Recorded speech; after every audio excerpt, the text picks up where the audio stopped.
what we're going to be looking at here is really understanding the basic accounting involved here for what they call VHWOs, and those would be not-for-profit organizations here. And what we're talking about here would be voluntary health and welfare organizations. Now, these really don't involve hospitals, but they involve organizations such as the United Way, Red Cross, and so forth, where they're going to receive outside donations from individuals and corporations here, and then those funding that they receive or funding that they earn here through their organization is going to be spent for community services, either locally here, or it could be nationally or even internationally here. So what we're really going to have to do here when we're talking about this accounting here for the not-for-profits here through these VHWOs here, what we have to answer are these questions here when we do our accounting here. Where is the funding coming from? That's where are their funding sources or their money's coming from here, other resources, and how are those resources or money's going to be spent. And then the key here when you're talking about not-for-profit organizations, you have to determine any restrictions on the funds or the resources received, because generally the donors here, large corporations or individuals that contribute great deals of money, they put restrictions here on how the monies they give or the resources they give, how they should be spent here. Okay, so the first thing we really want to start out with here when we're talking about our not-for-profits here, the VHWOs here, we have to be concerned with setting up our funds here for those not-for-profits as a voluntary health and welfare organization. And our funds here we'd have to determine what our funds would be here. But along with that here, because we have all those donor restrictions here, we have to determine our fund asset categories. And these are really for reporting a balance here, reporting our balance in our funds on the net assets that we have here. So what we really have is three different fund asset categories here. We're going to have the unrestricted net assets, that is that funding we receive or those resources here. Those resources can be spent in any way. So the donors really didn't put any restrictions on how those resources should be spent. And then we would move over the case here where we're going to have temporary restrictions on the resources or the funding. That's where there is some restrictions that are put on how we spend the resources here for the not-for-profit organization. And then we also have permanent restrictions here on spending those resources. So what we're going to really be focusing on here is that our temporary restrictions here, and when we actually spend some of those monies here that were donated that had some restrictions on them, we're going to have to make some transfers here from our temporary restricted fund asset categories to the unrestricted fund asset categories. And we're going to be doing that through a reclassification here. So when you're talking about non-for-profits, you're going to have these you have to determine your three different fund asset categories here, and then you're going to be doing a number of reclassifications here between any temporary restrictions and our unrestricted fund assets here. So maybe let's just go, before we get into this temporary restriction, just go through our funds here. So we basically have these funds here. Current unrestricted, those would be funds here for the current operations. And then the unrestricted is how those funds could be spent here. Then current restricted, again, current operations puts a restriction on how those funds could be spent. And then we have our plant fund, that's our land and buildings, and those could fall under any one of our fund asset categories here. And then this endowment fund, those are large contributions here made by corporations or individuals here, either in dollars, and then there's been an investment or securities or some sort here, and those dollars are invested in some investment account here, and then that investment that we made here, either through the organization or donated by the donors themselves here, the investment, then they're going to set up, the donors put into they're going to put either some permanent restrictions on those investments here, or temporary restrictions, or they could be unrestricted. But usually there's some restrictions set up here in your endowment fund. And then we have the agency or custodial fund. Well, we don't really have restrictions. It has to be spent in a certain way here, but those are like withholding taxes, state and local or federal withholding for the employees of the organization here. And then you're going to have the last category here would be investment pooling. If the organization is very big, like the United Way or the Red Cross, they may have different localities that have some investment dollars set aside separate from the endowment fund here, and they lump them into maybe the national account here, and a national fund here, or organization here can make the investments here more efficiently here for the local organization.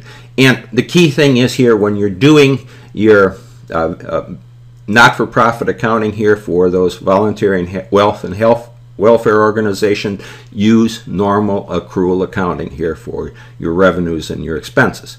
Okay, so let's just go up here and look at this temporary restricted fund asset category. So what we would do here, this is where the donor here puts some temporary restrictions here on those monies or those assets or resources that they contributed to the organization here.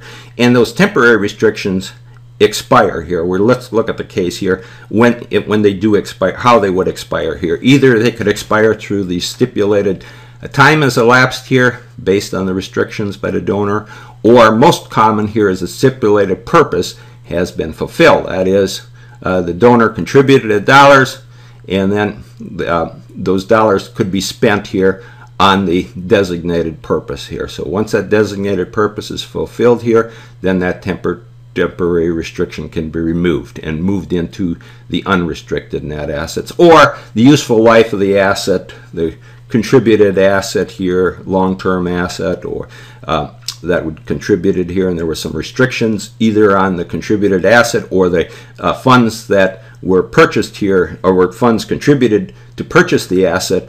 As this useful life of the asset becomes ending here or wears down through depreciation, then you would have that temporary restriction would be removed here. So what you're going to do here is you're going to be reclassifying this unrestricted temporary restricted fund asset account here to the unrestricted portion here after any of these restrictions expire. Okay, so let's go down here and let's look at basically how our not-for-profits work here. So let's just say, real basic example here, we're going to receive some cash contribution from an outside donor here, and they're going to put a temporary restriction here on how that cash or that contribution of resources can be spent here. And we're going to receive it here in the current year here, and it's going to be used up in the following year here per the restrictions put on it by the donor here. Okay, so next year comes along, and we're going to use up some of the funding here based on that cash contribution here. So what you would do here, you're going to have what we're really looking at here is we're going to have to be looking at, this is where this reclassification comes into play here. We're going to have this temporary restricted asset or funding that we receive here, and we're going to have to reclassify it out here from the temporary restricted account into the unrestricted account. And we're going to do that for a number of reasons here, but we got to do that here to actually spend the funding here as it was designated or per the temporary restriction. So let's just go look at our case. So say, for example, we have the cash account here, and we actually receive $50,000 worth of restricted funding here. So now really our cash account, we would have two different cash accounts. We'd have a restricted cash account and an unrestricted cash account. So I'm just lumping them together here. Say we received the $50,000 here in this donation here, and there was restriction on how it should be spent. So debit your cash for $50,000, and then moving over here, we would have this, in this case, let's just say it was as a contribution here, and the designate or the outside party, the donor here, put a temporary restriction on it that it should be spent here on some community services. So community services, you'd have to define which one of them it is here. But just looking at our basic accounts here for contributions here, it would be a temporary restricted contribution here for $50,000. So this restricted cash here can't be spent on anything else than the designated for the designated purpose by the donor here for specific community services here. So now comes along this next year here, and we're going to use up $25,000 of those funding received here, and that's going to be based on the donor's requirement here. We're going to use it up per the donor's requirement that it should be used in community services. So we got this community services, this is actually our expense account here. The contributions was our revenue account. Now our community services is our expense account, and we have to have unrestricted dollars here to pay for those expenses for the designated purpose here, community service. So this is where our reclassification comes in. So we're going to spend 25. First off, we have to reclassify those monies here. From the reclassification out, we'd have that account. You have to specify it here as a reclassification out for those temporary restricted funds here, and you would debit that or reduce it here for $25,000. Those dollars are being released here based on meeting that as intended purpose here by the donors, the $25,000 that's being spent. So debit reclassification out here, transfer it out by $25,000, and then the reclassification in here, you have to note that it's going to go into the unrestricted net asset account here that you would credit here for $25,000 for the transfer in. Now you can pay for those community services here. The funds have been released and they've been put in the unrestricted, transferred into the unrestricted class here where of assets here where you can spend those funds. So you go into your cash account here. It would be unrestricted cash at this point here. Credit that or reduce your cash account here in the unrestricted cash account here for $25,000, and then you would recognize your expense here for community service, again unrestricted, debit that here for $25,000. So it can be paid out now after we release those funds through this reclassification going on here. Reclassification out from the temporary restricted fund, and it goes into reclassification into the unrestricted fund here.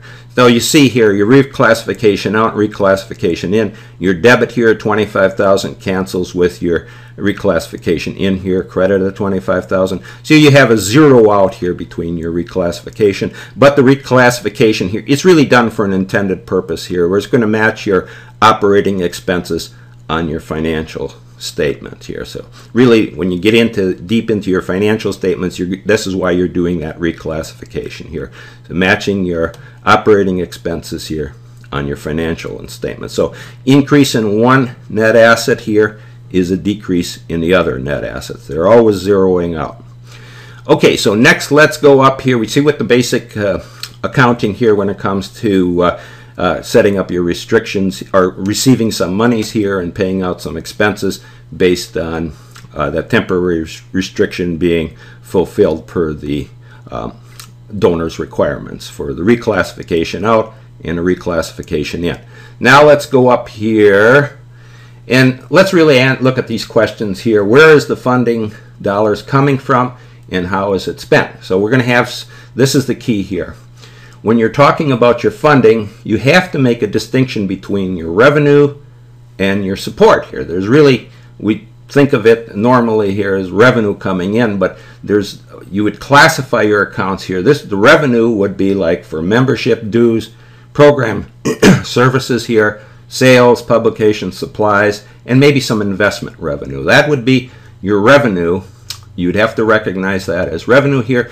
And then the other revenue, what we think of, is really we'd have to classify it as support or public support. Your accounts would have to be set up as such here. And those would include contributions here, special events, revenues from special events, legacies and bequests from large contributors here, and also pledges and campaign pledges here that the organization, not-for-profit organization, would have. So you got to set up. You get an idea. These are not exhaustive. This is just some examples here. What would represent your revenue items here, and what would represent support. So your financial statements would have to make that distinction here between revenue coming in versus revenue here as support and public support. So just going back to our example here. Say, for example, we had some support, some contributions coming in here. So then we would have to classify our accounts here as a revenue, excuse me, revenue, our support items here, let's just say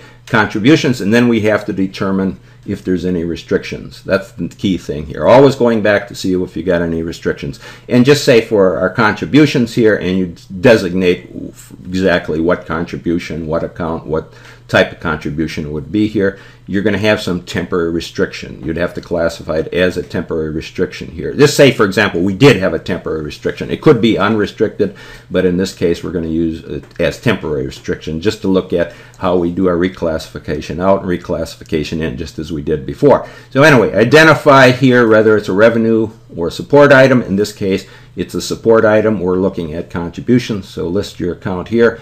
That's what we'd recognize it as, the sources coming in.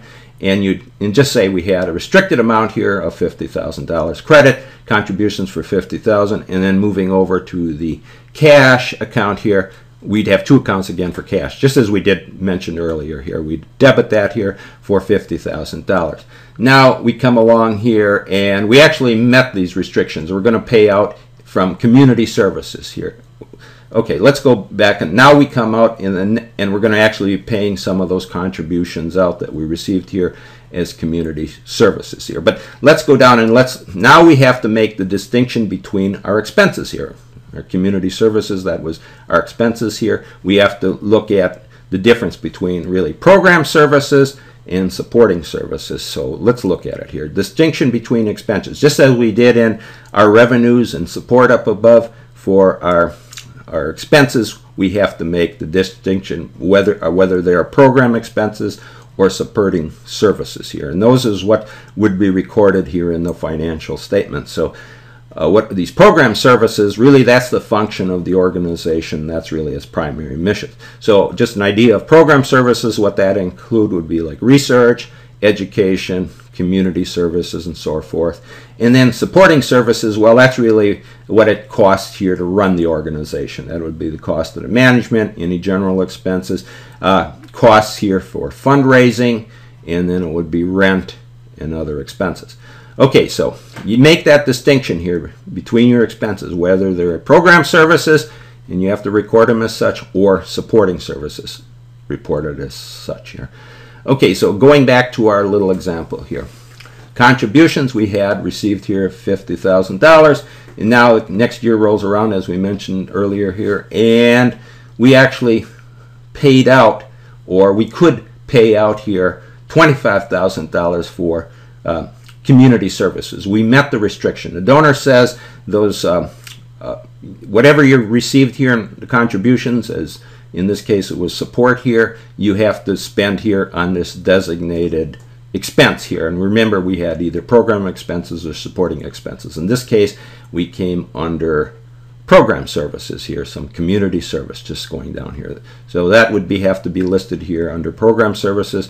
In our account here, I'm just looking at community services here, and it's going to have to be some unrestricted monies coming in here for community service. So this is where we go into this reclassification in or reclassification out from the temporary restricted asset account here to the reclassification into the unrestricted asset account here in the net assets here. And that's really what we have to keep track of here for matching our operating expenses here in the financial statements. So now to actually pay out those dollars, we have to release them first here. So go into our reclassification out, debit it here for $25,000, reduce our temporary restricted net assets here by $25,000, transfer them out, and then we're going to transfer them in or reclassification in here to the unrestricted net asset account here. Credit that here for $25,000 for the transfer in.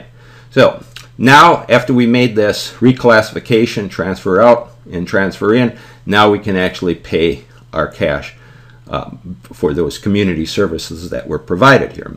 We met the requirements, we made the reclassification, now we can pay them out. And it would be in the cash, unrestricted cash account here. Credit it here for $25,000, and then going into our expense, well, the distinction between our expenses here, it would be for those program services, those community services here. We could debit that for $25,000. So you can see what we've done here. And by doing this reclassification, again, they zero out. Reclassification out here, debit amount balances with the credit, reclassification in here, credit. So you're going to have a zero out, but the reclassification done was to match our operating expenses here in the financial statement. So just remember, you have to come up here for any revenues and support here, you have to, let's go back up to revenues, any revenues and support, you have to make the distinction here when setting up your accounts between revenue items here and support, public support items, and then you have to determine what restrictions, if any, are on those. In this case, it was contributions, and then going down to the way the monies was spent here, how it was spent based on the requirements here, outside donor requirements on those, in this case, the contributions. You have to determine your expense here, and then we had to make the difference between our program services and our supporting services. And then one last thing here, when they're looking at these expenses, they don't always have to be cash expenses. And let's just go down here and look at them. Just say, for example, there was some monies brought in here, or either you bought, the donor either donated some funding or donated some resource or something as a fixed asset here, and it's being used up in this case here. So that's going to be used up as depreciation here. That's going to be under supporting services here. So again, what you're going to do here, let's just look at it. Accumulated depreciation for the year, just says credited that here for $5,000 as a reduction here to our fixed asset account here, and then we would recognize the depreciation expense here for that donated asset. Debit that here for $5,000. That would be unrestricted dollars. We'd have to go through that reclassification out here because there was a temporary restriction on it. Debit that here for $5,000, and then reclassification in for, you would credit that here for $5,000. Okay, so that's basically how it works here for setting up your determining whether you have any restrictions, and then where your funding is coming from, and how the money was being spent based on any restrictions. Okay, so now let's just go in and let's look at one other thing here, and let's look at that endowment fund, which really carries investments, and basically how we'd handle that. Now let's look at the basic accounting here for the endowment fund investments and any earnings generated off those investments here. Now remember, this endowment fund, that's really composed of investments that were contributed to the organization here by outside donors, or the outside donor may have contributed some cash, and there was investments purchased by the organization here for that cash contribution. Okay, so when we're talking about the endowment fund here, we really again have to classify our fund assets between the unrestricted, temporarily restricted, and permanently restricted net assets. Okay, so when we're talking about the permanently restricted, those would be our contributions, and that is really the endowment itself.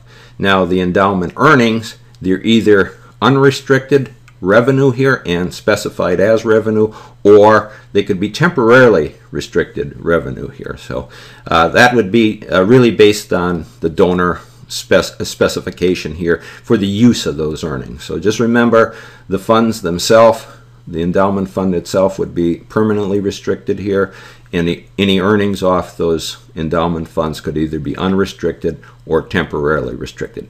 Okay, so let's go and let's look at reporting here, those investments here. So you report all your investments in equity securities or debt securities at the fair value, including changes in the fair value. So equity securities would be like your stock investments here. Debt securities would be like bond investments. But nonetheless, everything has to be reported at the fair value, and you're also going to be reporting the changes here in the fair value to those securities.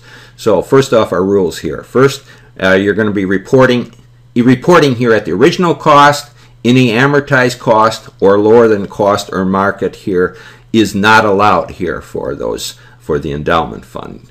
And then secondly here, there's no requirement to classify your investments into the trading, available for sale, or held to maturity security. So those are two general rules that we use here for the endowment fund investments here.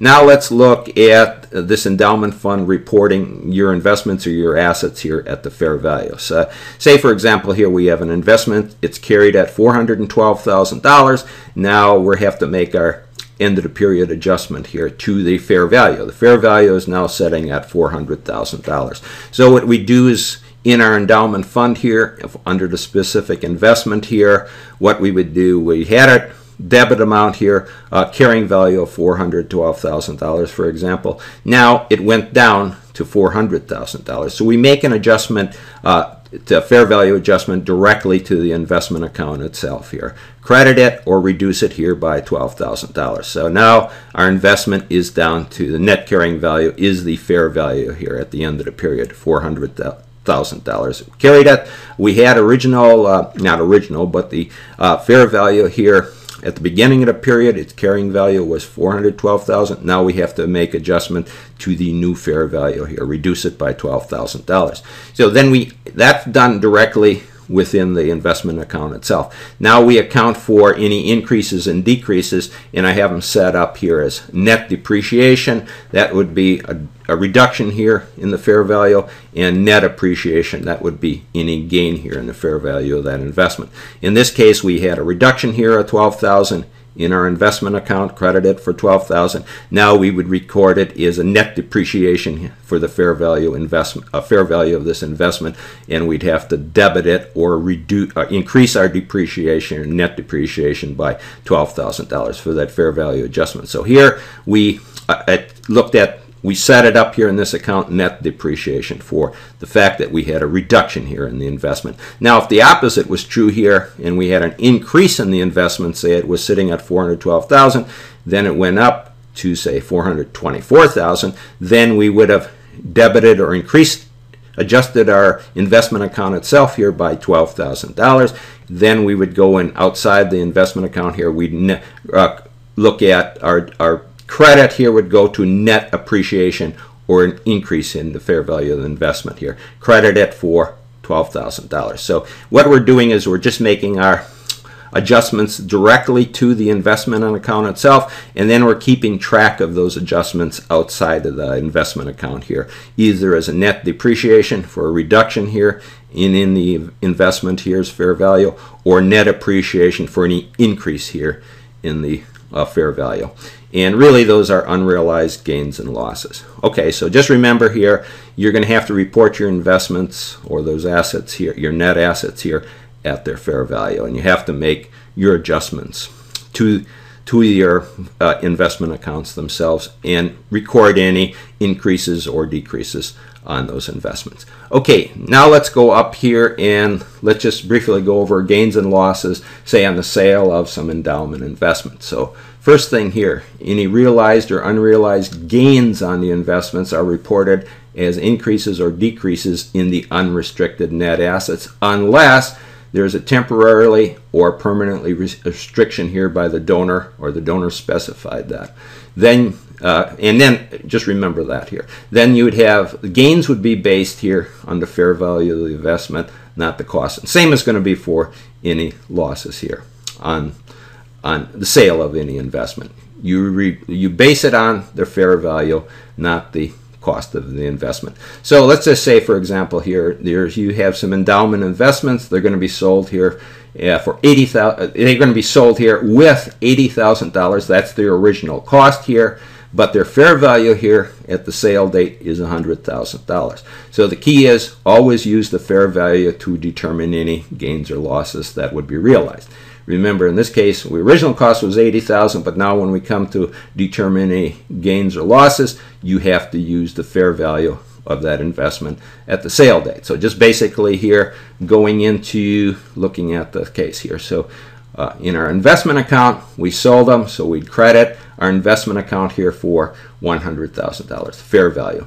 Now, in the case here of a gain, let's just say we received $105,000 here on that sale. So debit your cash here for $105,000. Now remember, this cash here could be restricted or unrestricted. It depends on the donor specification here. So that's what you'd have to look at in setting up your cash account on the sale here, depending on how the donor set up that sale here, any gains or losses on that sale. Then in this case it was a gain on the sale, so what we sold the investment here at fair value $100,000, received $105,000 in cash. So the gain on the sale here, we credit that here for $5,000. Again, the gain on the sale, you have to check any restrictions that you would have on the sale here, any restrictions that were set on the sale.